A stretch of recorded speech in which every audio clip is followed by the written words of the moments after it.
All right, let's do a little rocket science. Uh, Pause the video, read through the problem, set it up and solve it.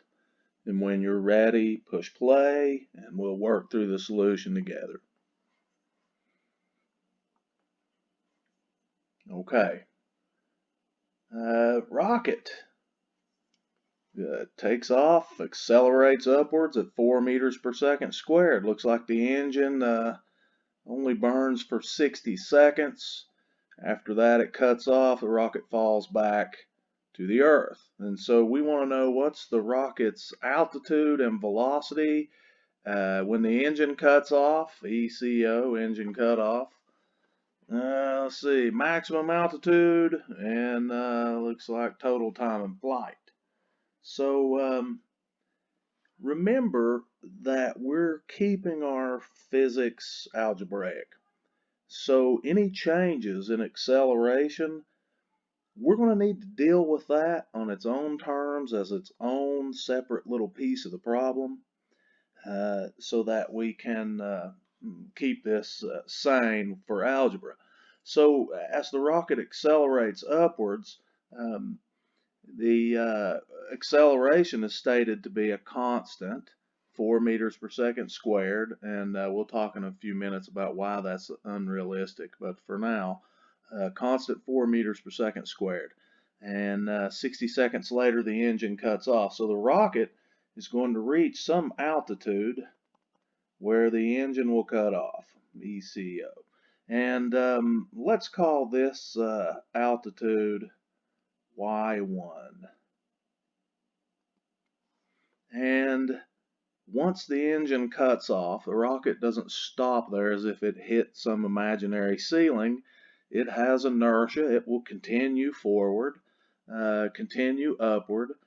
But once the engine does cut off, and it's no longer providing that upward thrust, the only thing acting on the rocket is gravity. And we know that that will cause a downward acceleration of 9.8 meters per second squared. So at engine cutoff, the acceleration changes from a constant 4 meters per second squared upward to 9.8 meters per second squared downward. So the rocket will coast, if you will, to its maximum altitude, and let's call that displacement from engine cutoff to maximum altitude Y2. And so here's the maximum altitude. And once that occurs, the rocket will fall back to the Earth the entire distance, and that will be free fall from maximum altitude. Okay, you know, if we didn't need the maximum altitude, we would really solve this in two parts. But since we're going to find the maximum altitude, let's do part A as a single one-dimensional problem, and then we will start from there at ECO and work part B as a single standalone one-dimensional problem, and then finally from maximum altitude we can do a single one-dimensional problem back to the surface of the Earth. So for the first part where the rocket is leaving the ground and accelerating upward, we know that its initial velocity is 0. It starts from rest on the ground. The acceleration upward is 4 meters per second squared. This will last for 60 seconds until the engine cuts off.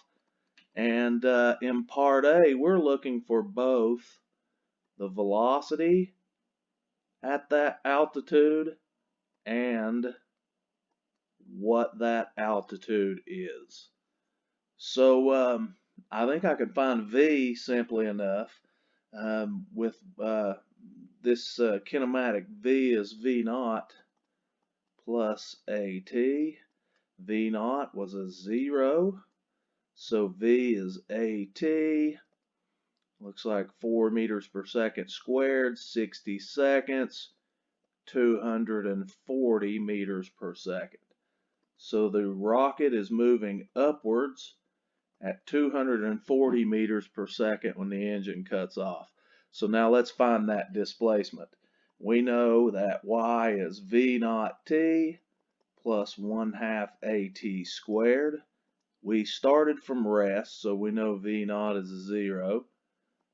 So y is 1/2 at squared. Acceleration was 4, t was 60. 60 squared is 3,600. So 2 times 3,600 is what, 7,200?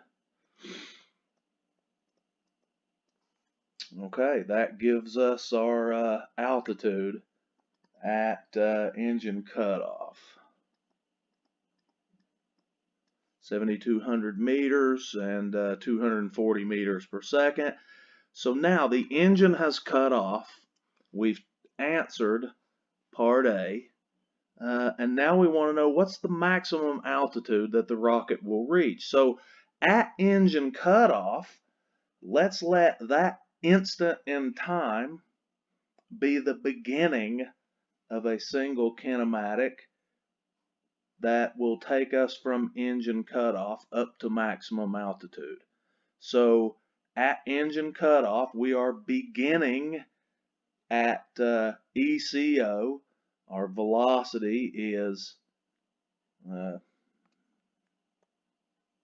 240 meters per second. So V naught is 240 meters per second. So this is from ECO to the maximum altitude. At the maximum altitude, the velocity will be 0 meters per second. We know that once the engine shuts off, gravity is doing all the work.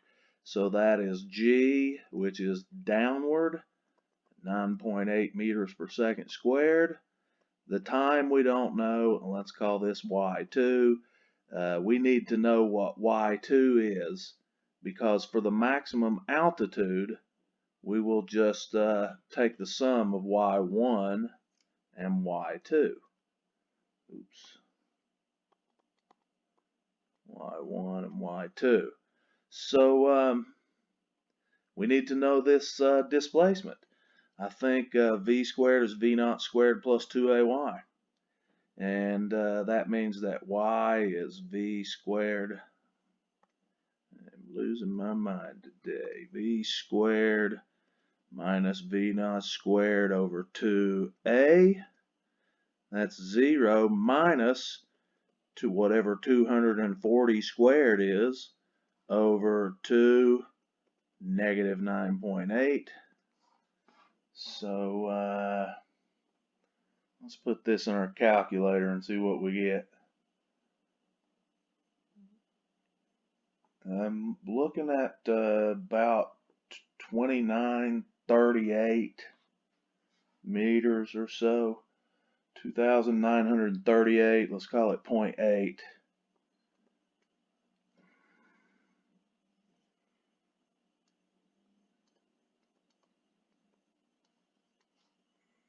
So if that's 2,938 plus 7,200 is going to give me a Y total of it's about 10,138.8 meters. Maximum altitude reached. That answers part B. Maximum altitude, 10,138.8 meters. So now, the total time in flight. Well, you know, if we solve for the time that the rocket takes to fall back to the Earth from engine cutoff, you know, we're not worried about anything other than the time from engine cutoff, which was 60 seconds, until it falls back to the Earth. So from engine cutoff back to the Earth, the acceleration is constant. Now, the motion is upward and then downward, but the acceleration is constant. So we know that V naught is 0, or excuse me, 240 meters per second when the engine cut off. Moving at 240 meters per second. We don't know the final velocity, but the acceleration is negative 9.8 meters per second squared.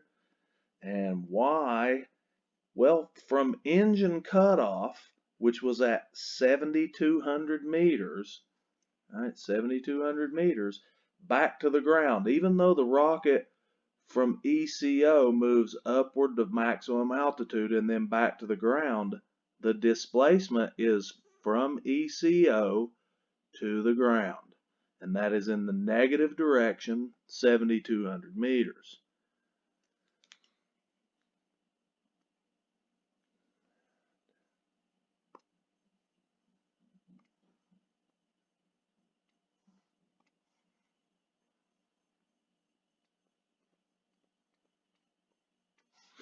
Okay, and we want to know what t is. Now, we could solve this quadratic.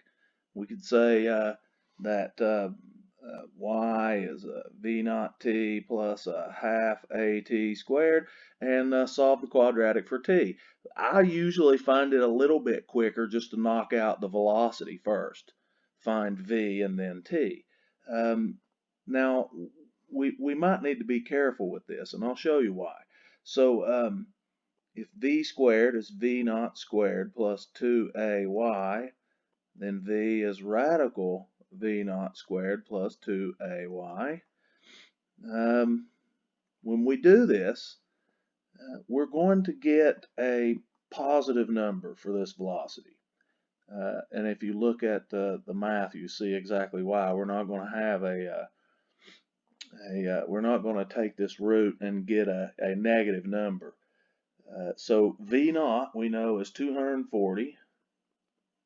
That's going to need to be squared. Plus 2, negative 9.8, negative 7,200.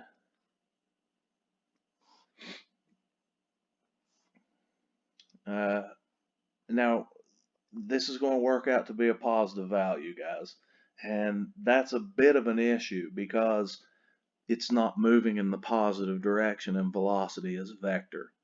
So this is the one instance where this little bit of mathematics here, you need to be on top of what's going on. It is incumbent upon you to know that the final velocity is a negative. It's coming down. The math won't give you a negative answer. It'll give you the correct magnitude, but since it's under this radical, you're going to get a positive value. So when we solve for this velocity, let's throw this in here and see what we get.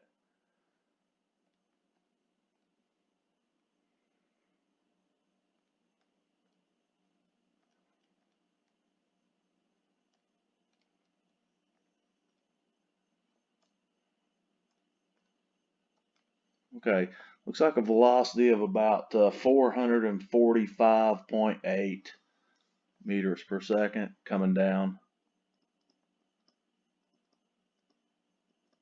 which now allows us to get that t with the much simpler t is v minus v naught over a.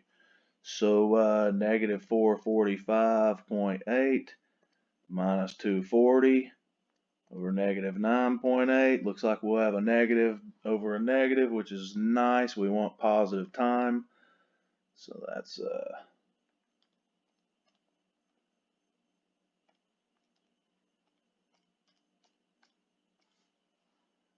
looks like 69.8, right at 70 seconds. And the initial 60 seconds that the engine was on, 70 seconds from engine cutoff back to the ground. So from engine cutoff to maximum height and back to the ground 70 seconds.